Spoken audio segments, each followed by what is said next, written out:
Chapter 18, Discoveries and a Decision. Kanahigakure. Night had fallen as Tsunade was preparing to head home after finally taking care of the most hated enemy of all the cage's paperwork. She was about to get up from her desk when a plume of smoke erupted before her and saw a turtle after the smoke had cleared. This a really bad time for any sudden surprises, Tsunade threatened, as for once she didn't have leftover work for tomorrow. "I bear a message from Gay and his team," said the turtle as it reached inside its shell and pulled out a scroll. "I believe that you should really check it out." The blonde took the scroll and opened it before her eyes widened in pure shock at the news before her. "We've found him. Beach City, Crystal Temple." Naruto was staring up at the stars of the night sky as he mindlessly plucked the guitar strings in deep thought. "What do I do?" Naruto thought, as the question of whether or not to return to Kanahigakure had kept haunting him throughout the entire day. "Do I stay or do I go?" "I'd stay here if I were you," said Kurama from inside Naruto's mind. "Why help a place that treated you like garbage all because of something out of your control? You could always lead a Bloodstone and the Akatsuki to the more dangerous parts of the temple. It's a win-win." "I don't think that would be a good idea, Kurama," said Minato's voice. "Even if both Bloodstone and the Akatsuki don't even go near Konoha, everyone here in Beach City will be in danger." "Oh, what do you know?" Kurama argued back towards the Yondaime Hokage. "You sealed me inside of your son and thought he'd be seen as a hero, but instead the village treated him like crap because they're too dumb to not see the difference between the gelled and geller. If I were to decide, let Konoha be burned to the ground for its ignorance and stupidity." "Don't be like that, Kurama," Kushina yelled towards the fox. "There are still people in Konoha that care for Naruto. Ruka, the other rookies, Konohamaru and his friends, Tuki and Tsunade." "Okay," Kurama admitted, "so there's like 20-some people that are not complete ass-kissers. Big deal. What about the other 90-some%? The same 90-some that will treat Naruto like that damnable Uchiha brat once he steps just 1 foot inside the village that also happen to be most of those who abused your son." "Please calm down," said Ember as her voice entered the fray. "This mindless arguing will get us nowhere but giving Naruto a massive aneurysm. Besides, this is his decision to make, as all we could do is give him guidance and support. Naruto is considering the pros and cons of both decisions, and even though both Bloodstone and the Akatsuki are major threats, we cannot rush his decision as it could alter his very life." "Thanks, Ember," Naruto said as the voices in his head was starting to give him a small headache. Since coming into contact with everyone 3 years ago, Naruto set up a small mental link to both of his parents and Ember and had talked to them for guidance and advice. Their advice had greatly helped Naruto with some of his solo training and other problems the blonde had faced. Naruto continued to look at the night sky as Ember had made a point with her statement, the pros and cons of both decisions. Should Naruto stay in Beach City, whatever few friends he had in Konoha could end up getting killed by Bloodstone, as the evil gem would show no mercy. Also, if by chance Naruto's location was revealed, Beach City could end up being attacked by either Bloodstone, the Akatsuki, or even both, and causing so many deaths. Their deaths would be on my hands, as I would have lured both groups here, Naruto thought as he continued to pluck the guitar strings. Aside from the people his birth mother had mentioned, Naruto had never really made any lasting bonds with anyone from Kanahigakure, and a part of him did want the place to suffer for what they had done to him.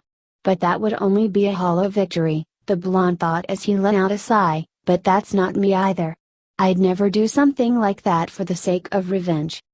But should Naruto go back to Kanahigakure, he would be able to keep Beach City safe from the destruction at the price of Naruto's happiness. The villagers who once saw him as a monster would turn around and worship like some kind of god, like the hypocrites they were. Shops giving him the best quality wares, shinobi offering to be private tutors, girls lining up to be with him. That thought then made him think of Pearl and the others. What would happen to them? Naruto thought as he imagined himself getting forced away from his family while they would be discriminated. Many others would want to know how the power of the crystal gems would work, including power-hungry diplomats if not just Orochimaru, and even try to obtain such a power for themselves. Everyone would be in danger, Naruto thought as he angrily brought his hands to his face, and it would be my fault. Letting out another sigh, Naruto continued to stare at the stars and he couldn't help but feel envious of them. People saw the beauty that they bring, the stars just have to be there and just continue on through their life cycle until falling out of existence. Being an inspiration to those who see them. Why can't I be just like the stars? Naruto sadly thought of how stars just didn't do anything but live and yet people see the beauty in them. Maybe either Gamabunda or Okaina might be able to help me tomorrow, Naruto thought as he decided to get some shut-eye in hopes of maybe some rest will help him make a decision. Morning had arrived as Naruto and Steven were on the beach near the temple with the crystal gems and the shinobi on the temple's porch. Ready? Naruto asked Steven as he received a nod. Both teens bit their thumbs and added enough chakra as they performed the needed seals.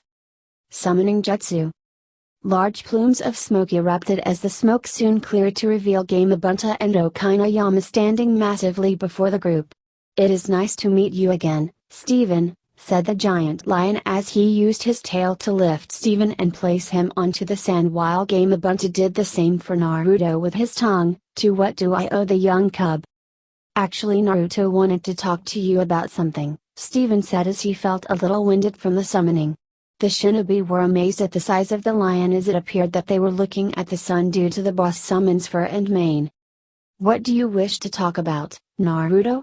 Okaina asked as he saw Gamabunta. Does it involve Gamabunta, Toad Summoner? Actually, Naruto admitted as he felt a little intimidated by the lion, I need your advice on something. The blonde motioned towards the shinobi as he then said, you see, I was told about some powerful people that could either attack Konohagakure or Beach City depending on what I decide. I thought I could talk to both you and Gamabunta on what I should do. Should I stay in Beach City, or should I go back to Konoha? Are you talking about the Akatsuki? Gamabunta asked as he then received a nod from Naruto. Well, I would suggest to try and lay low by traveling all over this place, but that will only last for so long as sooner or later you will end up running into them. My servants had also met some of the summons that can be summoned by one of their members, Pain, Okaina said as he laid down on the sand. They have told me if they saw the eyes of those unnatural beasts. They possess a powerful Kekkei Genkai known as the Rinnegan, a unique ocular power that the Rikuto Sennin once possessed. I actually thought it to be just a legend, but to see those eyes myself through the crystal ball. It does cause concern for what could be. However, I also believe that there is also another threat you are also thinking of, am I right? Naruto nodded as he then said, yes. That other threat is an evil crystal gem by the name of Bloodstone that my ancestor and crystal gem warrior, Ember, had defeated once before. Now there is someone who now possesses Bloodstone's power and that person could come after me since I possess Ember's power. With both threats possibly coming after me, I could end up putting Beach City in danger if I stay. What? Cried a familiar voice as everyone looked to see Ginny and her friends, Connie and her parents, Lars and Sadie, and Mayor Dewey running towards them with Ginny rushing towards Naruto. Are you seriously thinking about leaving us? Well. Naruto said as he was trying to find the right words, it is possible that I may have to since I could end up becoming a target for some powerful people. Those people will have to deal with us before they ever think of getting you, Mayor Dewey said before he heard a low growl from the giant lion. The people young Naruto speaks of are far beyond what you could imagine, Okaina said as he reached inside his mane and pulled out a crystal ball. After setting the sphere before the group, the lion applied chakra to reveal many images of different people wearing black cloaks that were adorned with red cloud designs and said, the Akatsuki is an organization of powerful criminals that would not show mercy to those who get in their way. Even with the advanced weapons that this place possesses, these powerful shinobi could end up decimating all in their path. Everyone saw the destruction that was brought on by different members of the Akatsuki as fear crept into their skins. They're brutal, said Buck as he saw a silver-haired man kill another man just by stabbing himself while a red-eyed man burned another man with black fire. But wouldn't Naruto also be putting himself in danger because of the Akatsuki? Mayor Dewey argued, and besides, Why would Naruto go back to a place that even treated their trash better than him? I mean, sure that a few people there that were Naruto's friends, but what's stopping the rest of Konohagakure from handing him over to that group or even just making the boy's life worse than before? While you do bring up the point, Gamabunta said as Okainayama placed the crystal ball back in his mane, I will say that thanks to events due to Naruto's banishment, the villagers will think twice about what they do. I still do have doubts about some of them, but all I can do is provide advice for the Gaki, as I'm sure he would like to say his goodbyes if he decides to leave. Do not worry, said Gai as he went into his knee sky pose, I promise you that Naruto will be in the best protection as he would be with his true friends. I also promise that should Konohagakure betray Naruto, even after dealing with the Akatsuki, Gar said as sand began to float around him, I will show no mercy this time. Mayor Dewey stepped back a bit in fear and discomfort, but he could tell that Naruto would be well protected under their care. So Naruto, Okaina asked as he looked at said blonde, do you have what you were looking for? Not really, Naruto admitted with a sigh, but I will give this some thought. Thanks anyway. The giant lion nodded with a smile before he saw Connie approaching him with wonder in her eyes. I take it you are Connie, correct? Okainayama asked as he saw the girl nod slowly in awe. My son had told me how you are kind towards our summoner and you admire his many tales and talents. I can easily tell that you will be perfect for Steven, and for that, I will bestow to you my thanks for being friends with both my son and our summoner. I shall grant you a special gift as a token of my thanks. The great lion reached into his mane and pulled out a small necklace that was adorned with beautiful golden gemstones. This necklace was crafted by my great-grandmother, who was once a powerful hierarchic sphinx that was once believed to have traveled to the very sun itself to collect those gemstones. Okainayama said as the gems on the necklace shimmered in the light, that necklace grants protection to those who wear it. The kind of protection is unsure, but the necklace is a powerful artifact among the lions, so be careful with its power. Thank you, said Connie as she put the necklace on. I'll try and take good care of it. Okaina smiled and gave the girl a nod of appreciation. I think it's best for us to go, said Gamabunta as Okainayama stood up and lightly shook the sand off of his fur. I am sure that Naruto will need some time to make his decision.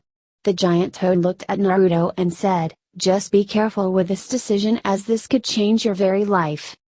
Okainayama looked at Naruto and said, whatever you decide, Naruto, you will always have the support of not just the lions, but all of your friends here in Beach City.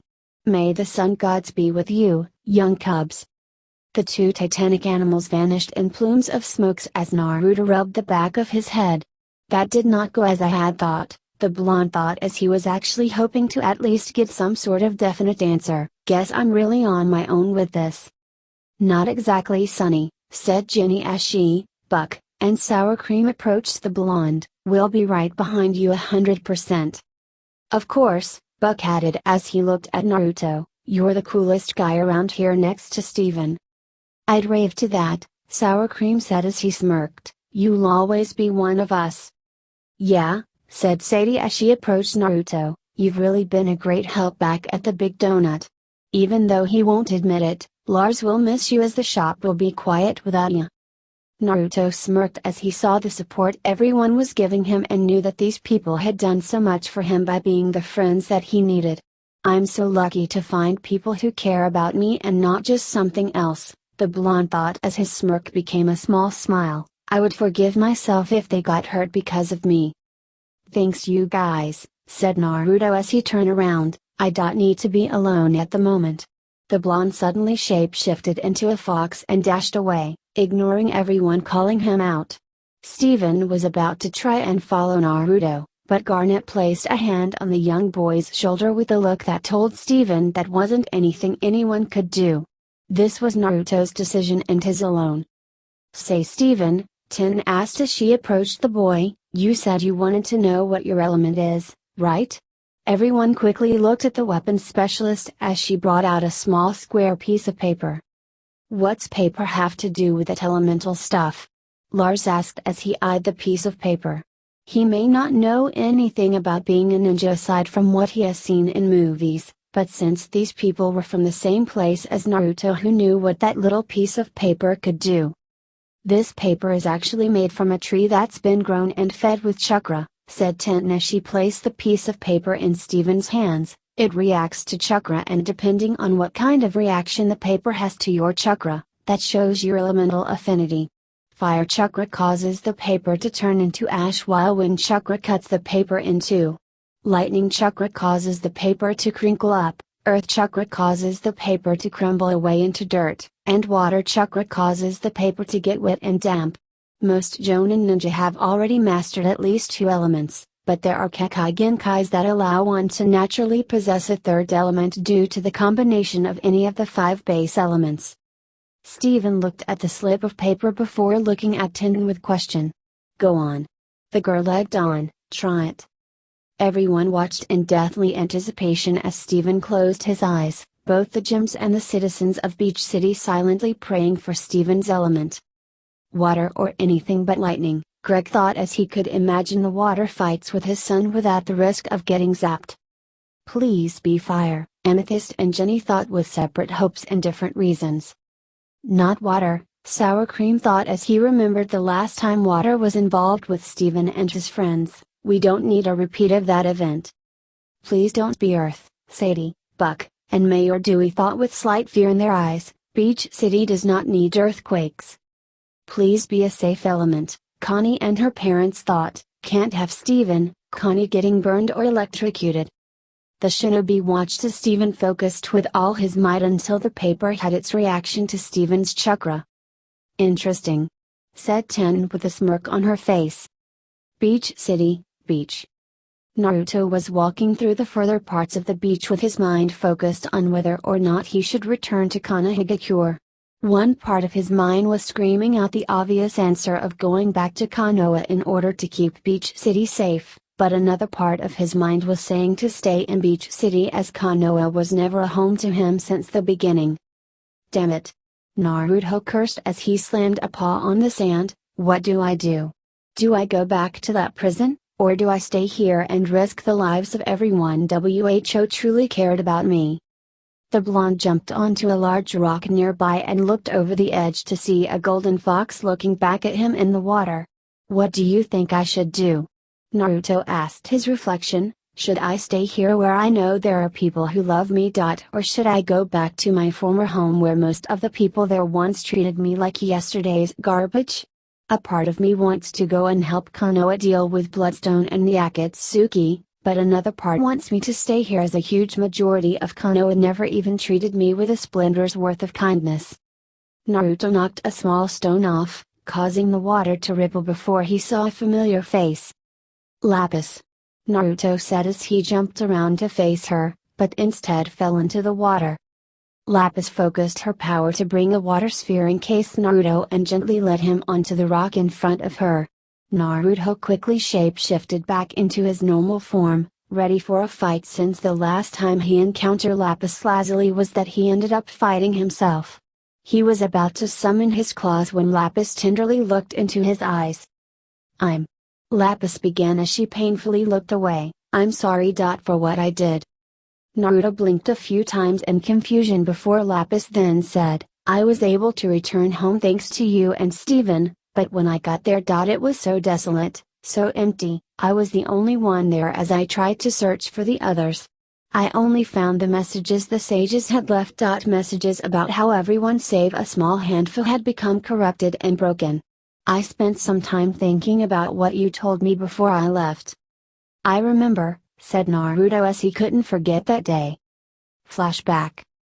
Naruto and Steven stood before Lapis as her dark blue eyes shone through the dark, starlit sky and wings made of water formed from her back. Thank you so much, Steven. Lapis cheered before she turned her attention towards Naruto, and thank you, Naruto. For what? Naruto asked as he was confused. I disobeyed my mom when she told me not to try and climb the tower. True, but when I watched you try and climb the tower I saw something. Lapis said as she looked deeply in Naruto's eyes. Even now, I still see it. The pain, the misery, and the abuse that is hidden within your past. Naruto painfully cringed as he easily remembered what the gym was talking about. The looks the villagers would give him, parents treating him like the plague, and the adults beating him up for believing him to be Kurama. It was painful as he has had nightmares about those days. Being alone and unloved. You don't have to say it, Lapis said with a tender look. It's too painful as your eyes have shown me that you have seen things that many do not. Naruto sadly nodded and said, yeah. You also remind me of someone I once met that's just like me. Could you tell me about him? Lapis asked as she created a few pedestals and sat on one of them with Naruto and Steven following her example.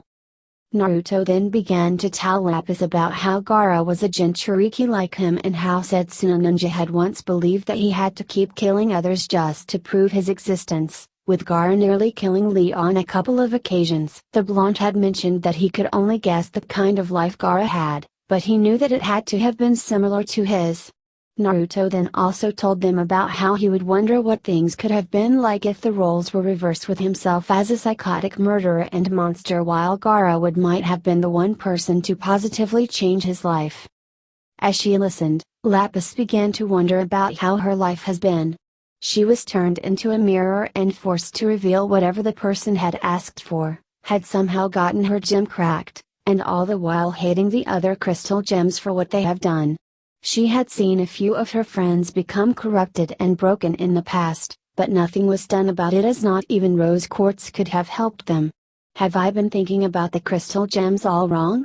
Lapis thought to herself as she listened to how Gaara was now a good friend of Naruto's even after Setsuna Ninja had tried to kill him before. Could I just be acting off of my anger and hate? After Naruto finished telling the two about Gaara, Lapis then stood up and looked at the stars. I see that even you humans can have a life as difficult as mine, Lapis said as she spread her wings. I'll give back the ocean. I need to go home now. Why leave? Naruto asked as he and Steven stood up from their seats. Why not stay here and help us? I can vouch for you and. No, Naruto, Lapis said as he continued to look at the stars. I need to go home. Where I belong. But I'll always think of the two of you, as even though you are with the crystal gems. I can see you two as my friends. Goodbye. Lapis, wait. Naruto called out to the gem, but it was too late as she had launched herself into the deep void of space before the tower of water began to fall apart. Naruto looked at the trail of water as he and Steven began to fall towards earth as one word had escaped his mouth. Lapis. Flashback end.